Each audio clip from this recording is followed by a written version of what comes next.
Good morning, everybody. Good afternoon, depending on where you're tuning in from. My name is Tisha, and I'm one of the hosts of Casual Convo Friday.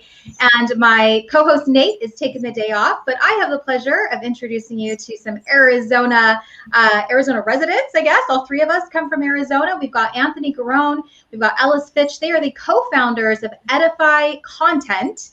And today we're talking about authenticity online. So if you have those questions, make sure to ask us in the chat.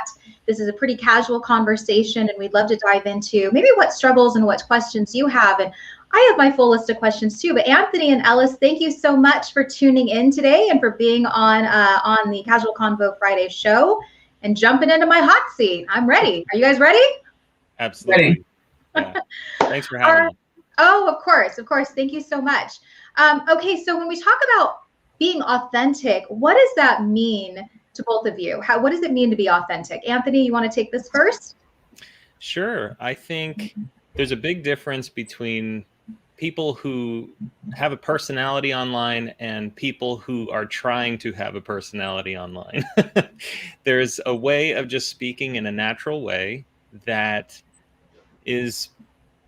it just connects with people in the same way that we do in real life. So I think there are people who are very good communicators in real life, and they're not so great communicators online. And then there's kind of vice versa, where, they might have some social awkwardness, but they really thrive online, So it's been interesting to kind of observe and study that, and even go through it myself. Ellis, what are your thoughts? I have also been through this as well. I think it's really hard to try to overcome kind of the corporate mindset, because in my experience, having worked in, corporate environments, you really have to be very diplomatic and think about what you're saying and who's hearing it, and, how much of yourself can you really express. And I think when you're trying to create and live into your own personal brand, sometimes it can be a real roadblock to overcome that and just express yourself in a way that's natural to you, because that is the best way to connect with people. Is just being you. I know there's often that disconnect if people are seeing you online and then they meet you in person and they're like, oh, totally different person here. Like, I thought you were this and now you're this. And, and I always say, if you're going to be that same person, be the same person publicly, professionally, personally. Every time they meet you, you exude that same type of, personality. And I think that that's where people really struggle. So getting into struggles, and I just want to say hi to Nat Handler, and we have another LinkedIn user, Charles Johnson, joining us. Hello, guys. Thank you so much for tuning in today. So what would you say are some of the other struggles that people have expressed about creating content or just showing up authentically? Yeah, I think that we have a lot of people saying, I don't know how to write to sound like myself, right? A lot of us still get stuck in kind of that school mindset of, having to create formal writing. And I can't tell you how many pieces I've seen that are just so formal, but the people who wrote them are anything but stiff. So it's really hard to try to sound professional and like yourself. And sometimes it's also hard, if you're really good at writing to sound like yourself, to try to explain your value propositions in a way that connects with your audience. So those are some of the biggest things that I've seen. Yeah, the other day I was talking to a local business owner, and I'm actually a customer of his, and he was asking me about our new company. And he said, man, everything I write, I just feel so stupid about, when I'll just sit at the keyboard and I type and I sit there for a couple of hours, and then I read what I wrote and I think, this is so dumb. No one wants to read this. Or I don't sound like myself. I don't know how to sound like myself. So these are some of the common challenges. And what it ends up being is often people, whether it's an individual with a personal brand, or they might have their own small business, or even larger companies where there's a mouthpiece type role, they just don't communicate online, and they lose such a big opportunity to connect with people and eventually, generate some demand, generate some leads. But people think, oh, I have to be online to sell. And it's like, no, you have to be online to be online. Just meet people. It's just like real life. Like Twitter is just this global community square, and the people that you want to reach are probably there. You just got to talk to them or find a way to talk to them. Mm-hmm. Can both of you say, because I know from my own personal experience, I hate like big capital H social media. I really do. I think I fake it really well. Would you say, Anthony? Like I fake it. But I've always said I have a love-hate relationship with social media. And I used to have social media management companies doing all my social media, but I don't feel like they really got my voice. And it was apparent that I wasn't really getting any kind of traction. And because they were posting things that weren't really me, right? And I think that that's a big disconnect too, is if you're going to have someone like your company helping out with content, you also have to understand that person's voice and how they come across. And I mean, it's so important if we're talking about authenticity online, because that's one of the biggest challenges I've heard from other people, is that they hired a social media management company, they were posting stuff on their own and people were really loving it. Then they hired this company and then they were like, what? That doesn't even sound like you. Like they could really see through it. I could really see that that's not you posting. You would never post something like that, So I do see that. I just want to put this up there. Nat Handler off of LinkedIn saying authenticity equals transparency, vulnerability, and integrity. Just be yourself. And we're Nat, thank you so much for that comment. We're going to dive more into that as well. But next question, you asked about, do you need to build up a big audience online? And do you need to constantly be online? I think a lot of people will listen to this portion because they're like, do I really have to do it? But as you mentioned, you don't have to be online selling online. You have to be online so people find you and see you and develop a like in you and trust in you. So Ellis, what do you think about that? Do you feel like you have to have like massive amounts of followers and all these people that you're connected to? Yeah, I think that really it's important to have the right group of followers. And this is something that I struggle with for myself. I am excellent at marketing other people and getting their social medias up to sound like them. And when it comes to me, it's just so hard.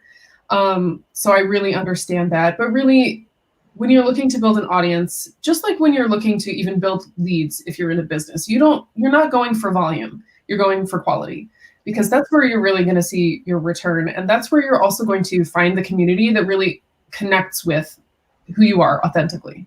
And I think that helps you gain the momentum to start growing to bigger numbers. You can't just start out with like 10,000 people, because chances are they're not the 10,000 people that you want. Right. I've often said this too. To me, it's never been about the vanity metrics of, I have all these followers, yet none of them know me and I don't really connect with any of them. So I am a big believer, and it is a quality thing. And I've been using this a lot in my challenge this week. As I mentioned, I'm running this personal brand builder challenge, and people are like, I love this. And it's not a new saying, but it's your vibe attracts your tribe. You guys have seen that, I'm sure, on t-shirts and posters and Pinterest boards and so on. But it's very true. It's what you put out there. If people are attracted to that and that energy and that personality, they start to come to you anyway. And it might not be immediate, but it does come back to you when they're ready. So Anthony, what's your take on this? Do you feel like you need this massive audience, or are you in line with Ellis on, hey, you grow it with quality? Yeah, so I actually look at a lot of what you do, Tisha. You have an excellent online presence, and you're very authentic. I've met you in person several times, and I see what you do online. You're very authentic, and I see the same names of people commenting on your posts and liking them. I love this statement that I've been thinking a lot about lately. It's don't chase, attract. So bring people to you by being authentically yourself. And if you look at my personal stuff, or even our company, Twitter, we have like basically no followers, but we have leads falling out of the sky. I mean, we have so much work coming our way because, yeah, it's awesome. Thank you. But it's not because we have this big presence. It's because Ellis and I both have networks, and you only need 5 to 10 good clients or good followers to spread the word about what you do. And it only takes a couple of key, direct messages, You can chat with someone directly, or a phone call, or a LinkedIn message. But really, like, I have a brand, it's called Make Weird Music. It's a YouTube channel I've been running for several years. And we have 15,000 YouTube subscribers. But there's probably 30 to 50 people who eat everything up. And I just put out a new book.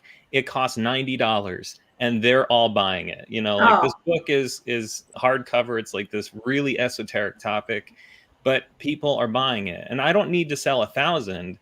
I just want to sell a couple hundred to the right people, because I know they're going to love it. So I think there's a big difference between growing a big audience and growing the right audience. You really, if you have a few hundred quality followers, you don't need 10,000 or 20,000.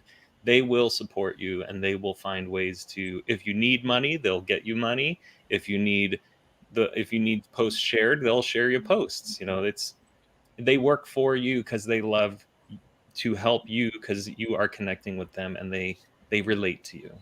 Right. And it's so much about the long-term relationship, not just transactional. Totally. So we have a great question here, and this is from Charles Johnson on LinkedIn. He says, how do you align your professional experience with written etiquette? I'm often told that I'm too direct, and I think that the intent of my message is lost. Great question. Thanks, Charles. Ellis, do you want to take that? I will say that I often have the same problem as someone who is really direct. I think the first thing is that you have to know who your audience is. Are you writing an email to executives? Are you writing to the team you manage? Are you writing to peers? Because I think that can really help define what your tone is going to be. Obviously, if you're writing up to, say, executives, you want to have a more, depending on your relationships, a more formal kind of tone, and make sure that you're giving ample background, right? You want to come off sounding professional. And, you know, depending on the teams that you might manage or deal with, you know, you want to also modulate your tone there, where you're coming from a position of authority, but not like the king speaking down to your subjects. Mm-hmm. And so it's really important to know who you're writing for, and also to not assume that people know exactly what you're saying. And especially in a professional context, directness isn't necessarily bad, but sometimes brevity is. So answering just no to an email comes off as like super, like, if I got an email that just said no, I'd be like, oh, yeah, what did I do? You must be annoyed at me. And that doesn't mean you have to, say, pepper in a bunch of smiley faces and exclamation points with your communications, but that, you know, it's always good to say just a little bit more to give someone that context that they need to kind of read your tone. Mm-hmm. Yeah, I wrote about this once in my first book, because I met with a guy who got fired. And I said, why'd you get fired? He said, well, I'm just too direct. I said, well, what is that? Why would anyone fire you for being too direct? That doesn't even make sense. You know, and he was in a senior leadership position. He said, well, they just didn't like what I had to say. I was like, I don't know about that. You know, a lot of executives, they want to get, you know, candid feedback. How are you delivering this feedback? And he's like, well, I just tell them the way that I see it. My wife, she doesn't like it either. And, you know, my friends, my family, they get on my case too. And I'm like, this doesn't sound like the world's problem. You know, and he was an IT guy. So I said, imagine you are an Ethernet port and everyone else is a USB port. You're trying to jam that Ethernet port into the USB port. It doesn't fit. Yeah. So you might be living in a USB world and you're an Ethernet cable. I don't know, but there has to be a way for you to build an adapter, you know, some sort of communication adapter where you can say what you need to say and have people receive it. I was thanked for the way that I fired someone. Like, that person thanked me. It's like, no, I'm letting you go. Like, you have no job. You should not be thanking me. But like, there are ways to deliver any kind of communication if it is in the right context, the right tone, and you are speaking to the person, not at them. And so the question is, how do I convey my professional expertise through good communication? Read people who have lots of expertise and know how to communicate. And then look at what you write versus what they write. And I guarantee you, if you are self-aware, you should see a difference. If you're not self-aware, then ask your spouse or a good friend or your boss or a coworker for some truly honest feedback, and be all ears. Just write it down. And even if you're living in that USB world and you're an Ethernet cable, you need to think, okay, how can I at least act more like a USB port? What are ways that I can do, even if I have to just pretend, even if I don't like it? It's a way of bridging that gap between who you are and what they want to hear. Oh, and you have to remember, like, communications 101 is that the onus of being understood is on the communicator, not on the audience. And I know when I'm trying to get something across to people and I feel frustrated, I sometimes have to remember that, like, it's my job to get this message across. It's not their job to receive it. Right. Yep, exactly. Hey, Ashley Bright is joining us too on LinkedIn. I know Anthony, good friends with Ashley. I think you guys met at one of my events, wasn't it? Well, I wanted to, and then he was so popular that I couldn't get anywhere in the line or the crowd around him. So we ended up meeting for lunch and coffee, and I think we've had several online, just Zoom calls over the past year. So it's been great to get to know Ashley. Yes, good guy. I'm glad that I could facilitate that connection for you guys. All right, and Charles saying thank you for the USB Ethernet comparison. Thank you both for the feedback. Charles, if you have any other questions, make sure to put those in the chat. And then if Ashley's saying be the USB port, I want to just stop on that for a second, because that's very important to me. And I think, Ellis, you were saying that you have to be self-aware of how you are putting yourself out there. And I know just in business, I used to have a partner, and I got her this shirt actually for her birthday, and she was just laughing it up. But it said, if my mouth doesn't say it, my face will. Have you ever met people where it's just like, you didn't have to say anything. You didn't have to say anything. I got it. I got your tone just from your nonverbal cue. And when you're working with clients, they really can grasp that too. If you're like, you're a complete idiot, they see it, they sense it, they feel it. So I do think it's important, just the tip that you shared, Anthony, that, if you really struggle with that, or maybe you're sensing that, or the communication isn't there, that maybe it is you. Maybe you are the Ethernet and the USB world, and I really love that analogy. Nat, who let that Ashley guy in here? That's great. Yeah, I think it's just really important to be able to look at yourself and ask about the outcomes that you want. Is the outcome that they understand my professional expertise, or is the outcome that they want to listen to me? And those are two very, very different goals. So when you practice communication, because it is a skill, and you practice it a lot intentionally, and you can learn this by, in 1,000 different ways. Even if it's like, I have a one-on-one every week, I'm going to experiment with how I communicate with this person. I'm going to test myself to try to get better at something. There's opportunities for you every single day. And the better you get at communicating, the more you realize everyone is trying to work on this. But a lot of people just don't know how. So I think find a good communicator and ask them, hey, can you help me? But also remember your goals. Like the guy said, I just tell it like it is. Well, that's not a goal for you to reach a listener. That's a goal for you to speak your mind. And be there heard. Are plenty of ways to speak your mind so that other people are attracted to it, instead of you chasing the idea of them listening to you, right? Yes. All right. Hey, Gary. Good to see Gary Rogers joining us too on LinkedIn. Ashley Bright saying, say it, Anthony. Anthony, preach it. Preach it. All right. Well, I really want to dive into this question, just because I know we're running short on time, and I want you both to have an opportunity to share more about Edify Content and your shameless plug. But this question really intrigued me. It's, how do you take what you're good at and translate it into real life? I've often heard this. I've actually had some speakers that do social media, and they said, you still need to be thinking about your bottom line. You still need to be putting that into your content? And how do people know what exactly you do if you really don't talk about it at all? So Ellis, what's your take on this? Like, how do you incorporate the things that you love so that people can see that in your content, can develop that connection, and then reach out and further that relationship? Yeah, I think that that's probably one of the biggest challenges that everyone faces. And I think, the first step is trying to find a community of people with similar interests to you and just start interacting with them, right? You can go see how are they communicating? What are they doing? I mean, it's really said that there are like 5 stories in the whole world, but it's how you tell it.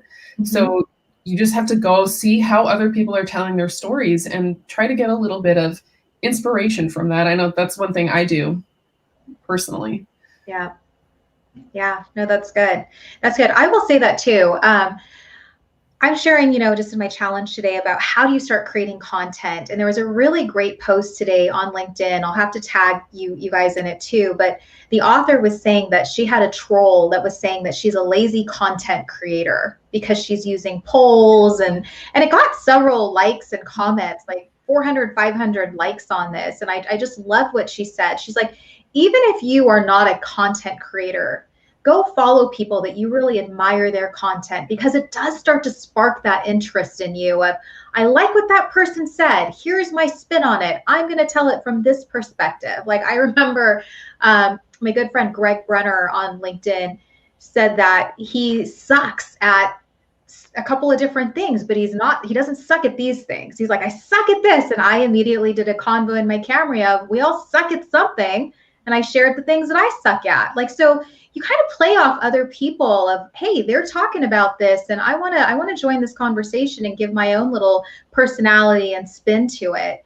So yeah, I want to hear from you too, Anthony. What do you think about this? Like, how do you take what you're good at? Like, you guys are awesome at content creation and copywriting and all of this. So how do you make sure that people understand that that's what you do and that's what you help them with and that's the service you provide?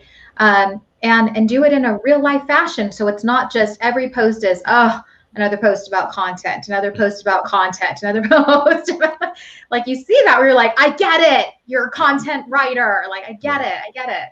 Yeah. So this is where you need to not think about the world as you see it. It's really easy. If you have a hammer, everything looks like a nail, and it's very easy to get that tunnel vision. So to get yourself out of that, I do a few things. First of all, I read everything I write out loud before I post it, except for, in chat or something. But if it sounds like something I would say out loud, then that's a good thing to post. Secondly, I have expertise, and so do you, and so does everyone else who works in a profession, right?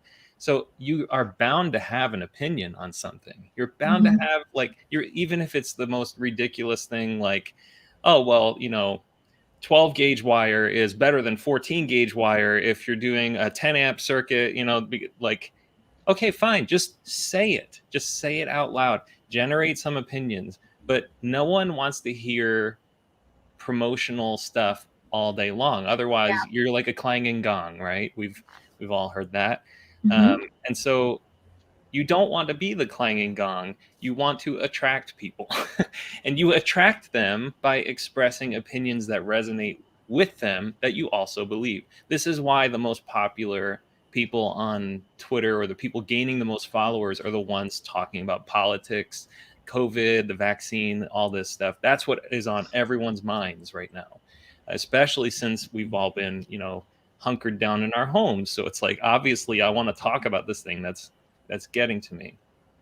But anything in your profession where you have an opinion, start expressing it. Or you don't even have to express it. You can go on to Twitter, LinkedIn, whatever, find other people already doing that and just comment. Just leave a comment and be a consistent commenter. One of the best ways to become a leader is to be a great follower.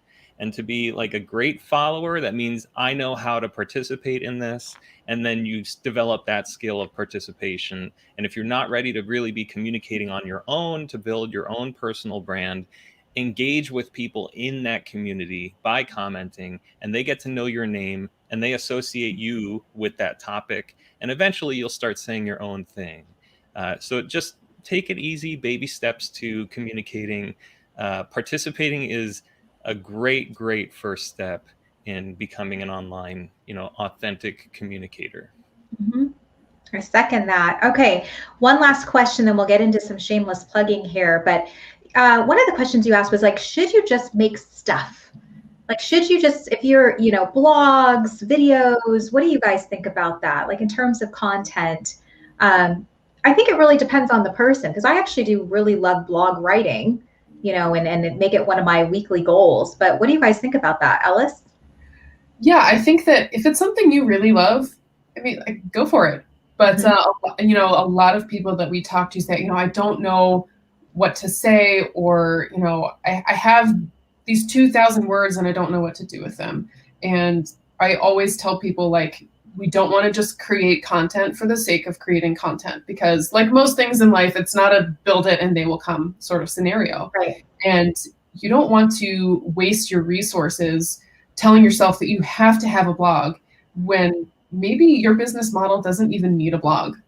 And you don't want to just have a video to have a video, because videos are resource intensive, and just putting it up on YouTube might not help you at all. So really it's important to think through, who am I trying to reach? Like, where do they live? Do they live on YouTube, or do they look for blogs, or are they on LinkedIn?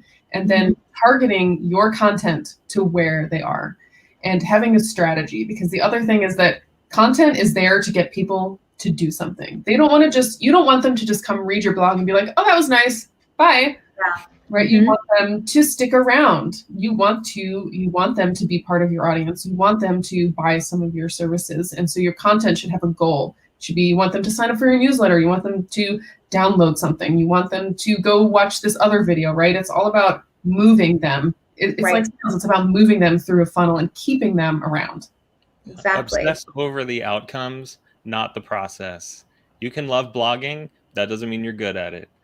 Look at the outcomes you want, and look at the content that you're producing and the outcomes it's producing. You may love blogging, but like Ellis said, that doesn't mean you need a blog, or that's not the way to reach the people. So it's great to do that, but if you want to get serious, you'll be looking at outcomes. Yep, look at the outcomes.